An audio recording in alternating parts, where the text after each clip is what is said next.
When osprey grab a hold of something a little more challenging, they often spread their wings out wide and use them just like an outrigger on a boat. The goal here is simple: stay afloat.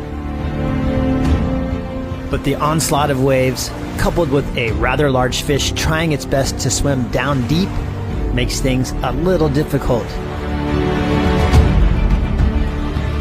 This bird's choices are extremely limited. It can let go of the fish and start the whole process over, or it can hold on and fight for its life. Hunger is a powerful motivator, and when the meal is a highly prized pompano, this osprey isn't going to give up until it gets the fish airborne.